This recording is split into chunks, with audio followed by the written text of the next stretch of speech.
안녕하세요. 반복된 역사입니다. 오늘은 선진국의 요건에 어떤 점이 있는지 알아보겠습니다.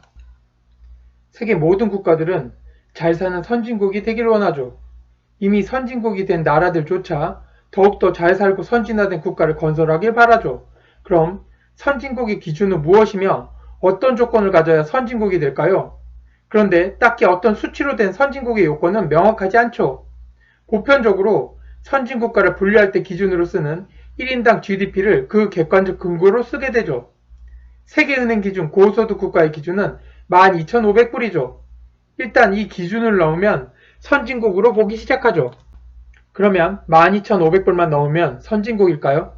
세계 국가들의 국가별 GDP 순위를 알아보며 그중 어떤 국가들이 선진국인지 알아보죠. 2019년 기준의 통계를 보면 세계 1위는 룩셈부르크로 11만 3천불이며 2위는 스위스로 8만 4천불이죠. 한국은 28위로 3만 1,400불에 랭크되어 있죠. 그럼 선진국으로 분류된 나라들의 공통점은 무엇일까요? 넓은 영토나 막대한 자원을 가진 나라일까요?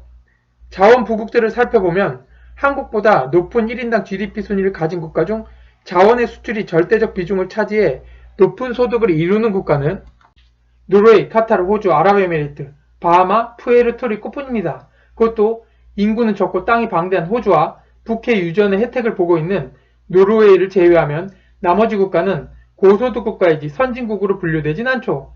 선진국의 요건에는 소득뿐만 아니라 사회 시스템과 정치, 교육 등이 모두 포함되기 때문이죠. 그럼 지금 언급한 나라 외에 국가들은 자원이 많은 나라가 아닐까요? 그 외의 국가 중 미국과 캐나다를 제외하곤 자원 부국이라 할 수 없죠. 영국에 북해산 브렌트유가 있지만 영국 전체 GDP에서 차지하는 비중은 6% 정도에 불과하죠. 그리고 북해 유전의 혜택을 보고 있는 네덜란드, 스웨덴 등도 경제에서 차지하는 비율이 절대적이지 않죠. 오히려 유전으로 인한 달러가 자국의 인플레를 유발시켜 경제가 후퇴한 경험이 있는 나라가 네덜란드일 정도로 자원이 선진국의 필수 요소는 아니죠.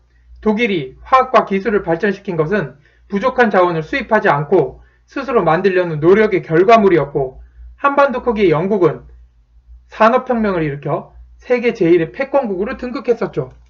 부족한 자원과 적은 인구, 내륙 국가로의 단점을 극복하기 위해 스위스는 금융과 정밀산업, 제약산업을 키워 최고의 고소득 국가가 되었죠.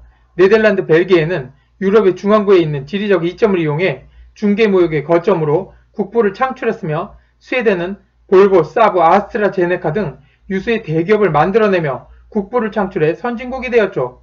핀란드의 노키아와 그 연관 산업의 생태계가 핀란드를 지금의 기술 선진국 반열에 올려놓았죠. 물론 미국은 자원, 영토, 인구, 기술 모든 것을 가진 세계 유일의 나라지만 세계 원천 기술의 압도적인 점유율을 가지고 금융 패권을 가진 미국을 자원에 의한 부국으로 보는 사람은 없죠.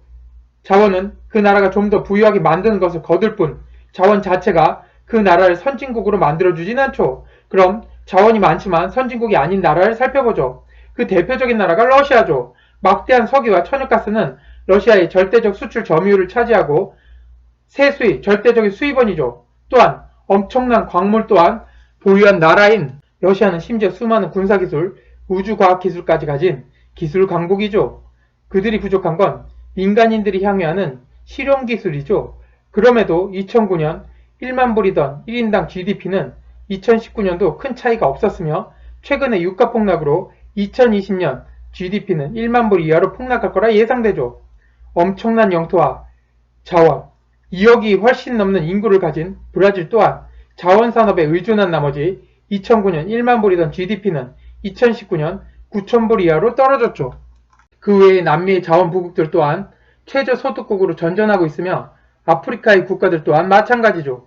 중국 또한 1인당 GDP 1만 달러에 이르렀지만 기술의 한계와 국가적 제도의 한계를 보이며 중진국의 함정의 징후가 여기저기서 나타나고 있죠. 아시아의 유일한 석유 수출국 기구 오펙의 회원국인 인도네시아도 후진국으로 정체되어 있고 인구 대국 인도도 2,000불대의 소득에 머물러 있죠. 그럼 우리가 늘 부러워했던 중동의 석유 부국들을 볼까요? 80년대 초반만 해도 소득으로 서유럽에 근접했던 사우디는 지금 1인당 소득 2만 3천불로 한국에도 30% 정도의 격차를 보이고 있고 석유 위에 떠있는 나라 쿠웨이트도 3만 불이 되지 않는 국민소득을 가지고 있죠. 그럼 왜 이런 현상이 생기는 것일까요? 석유의 시대가 저물고 있기 때문이죠. 그런 말이 있죠. 석기 시대가 끝난 것은 돌이 떨어져서가 아니라 새로운 문명이 나타났기 때문이란 말이죠. 기술의 개발로 셰일가스와 오일이 엄청나게 발견되고 전기차의 등장으로 석유 수요가 감소할 거라 예상된 상황이 되자 산유국들이 정체를 겪는 것이죠. 국가가 선진국이 되기 위해선 시대의 발전에 부합하는 산업으로 옮겨가야 되지만 자원 의존국들은 그걸 할 능력이 부족한 것이죠. 이를 발전시키기 위해선 법률과 제도 또한 정비되어야 하지만 그들의 제도는 자원을 개발하고 수출하는 데 집중되어 있죠.